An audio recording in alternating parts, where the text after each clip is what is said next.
Well, the Christmas and New Year's holidays are definitely kind of in that rearview mirror. They are far behind us now, but one lingering leftover thought may be those New Year's resolutions that so many of us make. So if you are one of the many who have made resolutions and have already broken those resolutions, we are here today to make you feel better about it. That's right. In fact, our guest today says the problem with sticking to resolutions may be because you're making all the wrong ones. Joining us now is best-selling author and achievement expert Clint Arthur. Hey, Clint, let's talk.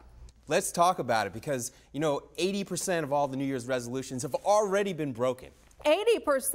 Absolutely. All right, so let me say this. Time magazine, right, says that there are 5 resolutions that we should never, ever, ever, ever make. When I read that, I'm like, what? And you agree 100%, but here's the thing. Let me tell you, though, those are the resolutions that we always make. I understand because, see, Time magazine said that these are the resolutions that are most frequently broken. Okay. And I say, if you're going to make a resolution, make one that's not going to be broken, right? So the ones that are always broken are obviously lose weight, quit smoking, learn something new, eat healthier and diet, and get out of debt. Well, listen, aren't those on everybody's list, right? Those are the ones. So what are you saying, that we should smoke, we should stay overweight, and that we should stay in debt? No, I'm saying that this is all about the power of words. And we speak our lives into existence.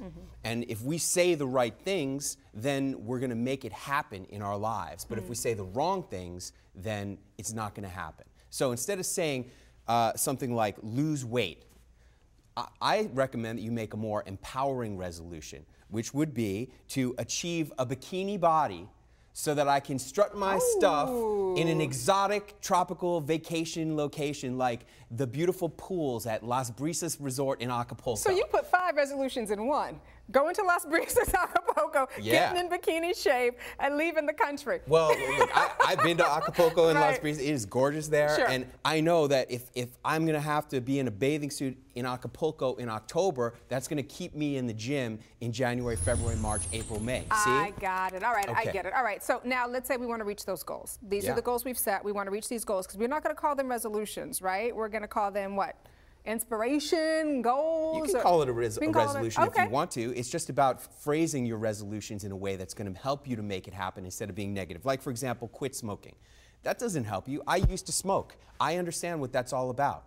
And so quitting smoking is just giving up your favorite thing. That's not going to help you. So instead of saying that, if you were to say something inspirational like to free yourself from slavery to nicotine so that you can have beautiful breath instead of smokers' ugly mouth taste, so that you can kiss your soulmate when you meet them, that's a much more inspirational way to do it. You are too much. I love it. And I understand that you have a 5-step formula for helping us achieve what we want. Tell me about that. How to come alive. How to really get the zest out of life in 2012, for the rest of 2012. A is awareness. Awareness that the clock is ticking.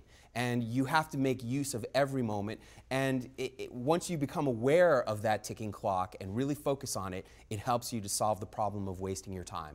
The next step is L, which stands for letting go of the past. Once you realize that you haven't been living 100% fully engaged in your life, you've been wasting your life, you're going to be angry at yourself. I know I was. But that doesn't help you to move forward. You have to cut your losses and say, you know what? What's done is done. Now it's time for me to move on to the next step, which is inspiration. Things like going to Las Brisas in Acapulco, all right? I got you. I'm with Then you have to visualize how you're going to make that happen. Well, I like to say, what are you saving those freaking flyer miles for? Cash them in this year and take those amazing trips and visualize how to make your exciting, inspirational goals become reality. And then E, energize yourself. I like to say that it's 3-dimensional energy. You need physical energy, which comes from exercise, nutrition, and getting enough rest and sleep, right? You got kids, you know how that is. Absolutely. Second dimension of energy is mental energy, and that comes from surrounding yourself with people who are on your side, people who are on your team.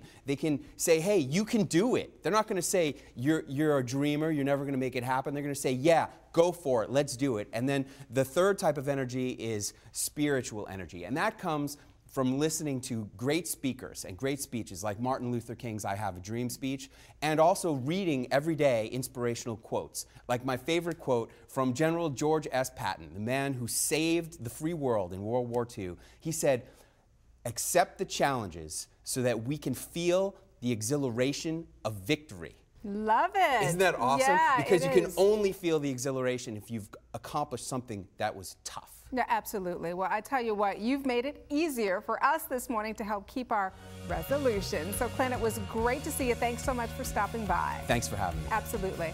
And if you want more information on Clint's Alive strategies, simply head to his website. It's ClintArthur.com.